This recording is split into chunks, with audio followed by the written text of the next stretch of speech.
O presidente Lula acabou entregando em uma ligação feita para uma atriz brasileira a sua intenção de intensificar ainda mais em 2025 a sua perseguição a toda e qualquer pessoa que diverge da sua ideologia. Foi publicado nos perfis oficiais de Lula nas redes sociais um vídeo de uma ligação entre ele e Fernanda Torres, a atriz que recebeu o Globo de Ouro no último domingo. Por sinal, para aqueles que insistiram em dizer que ideologias deveriam ser deixadas de lado e que Fernanda Torres deveria ser parabenizada, as palavras da atriz na ligação com Lula já mostram que ela mesma não faz questão nenhuma de que isso seja deixado de lado. Ô Fernanda querida, Lula, um milhão de parabéns para você, querida. Ah, Lula, tão bonito ver esse prêmio agora. Eu fico. Uma coisa tão linda para a cultura, para a arte, que foi tão atacada, Lula, uma coisa tão bonita. E durante a tua presidência, isso é uma coisa muito linda. Isso se confirmou ainda mais com ela dizendo que a democracia, que na verdade é o conceito deles de democracia e não o verdadeiro significado, merecia esse filme. E Lula ainda aproveitando a ocasião para promover a cerimônia que será realizada nessa quarta, para que governo e Supremo possam reforçar suas narrativas em relação ao 8 de janeiro. Meus parabéns. O Brasil merecia isso. Você merecia isso. O Walter Salles merecia isso. E o filme merecia isso, querida.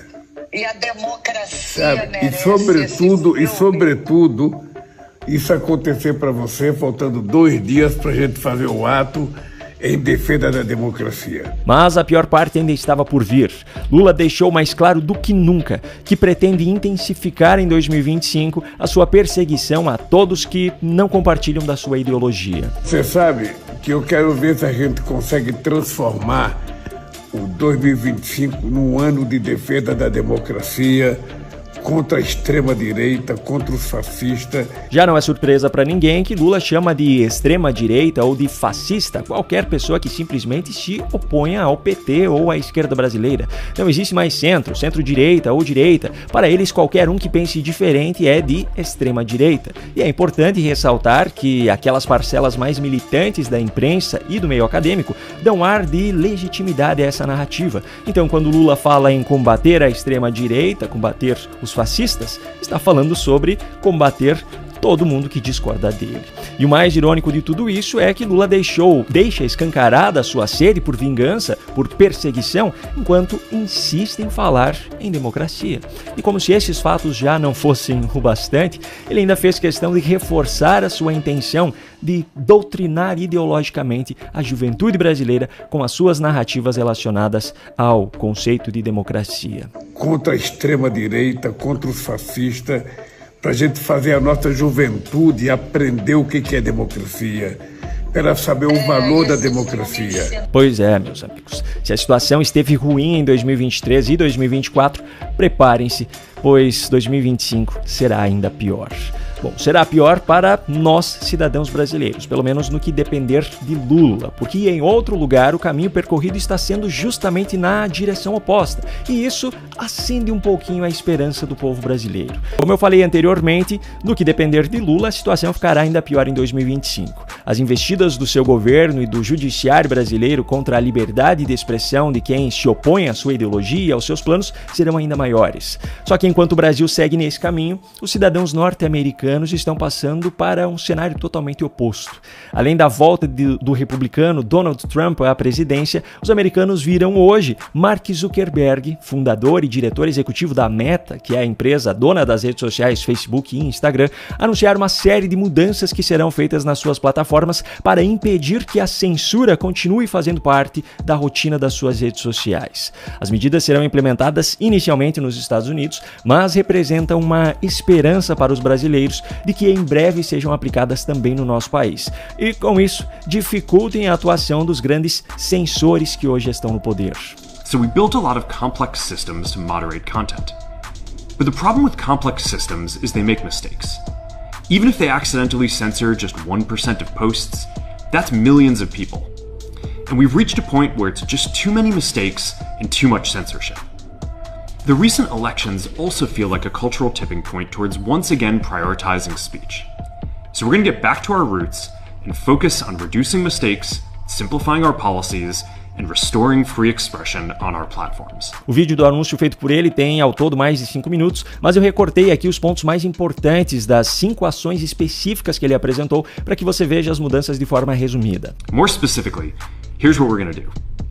First, we're going to get rid of fact-checkers and replace them with community notes similar to X, starting in the US. We tried in good faith to address those concerns without becoming the arbiters of truth. But the fact-checkers have just been too politically biased and have destroyed more trust than they've created, especially in the US. Second, we're going to simplify our content policies and get rid of a bunch of restrictions on topics like immigration and gender that are just out of touch with mainstream discourse.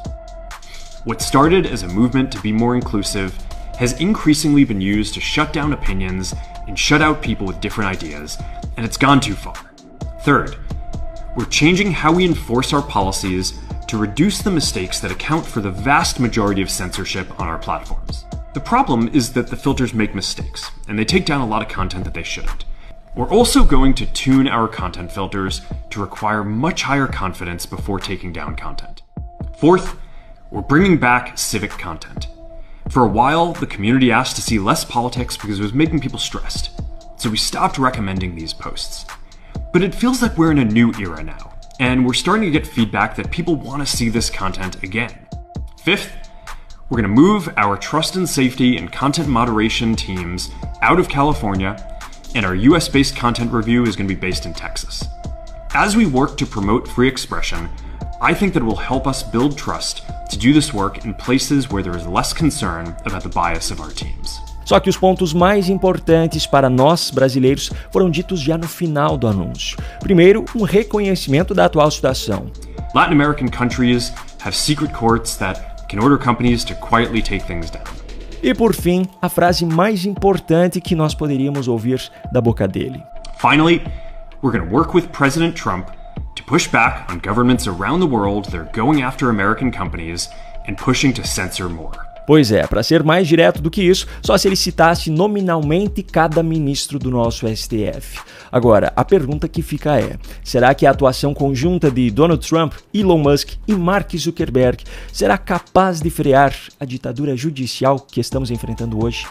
Um grande abraço e até a próxima.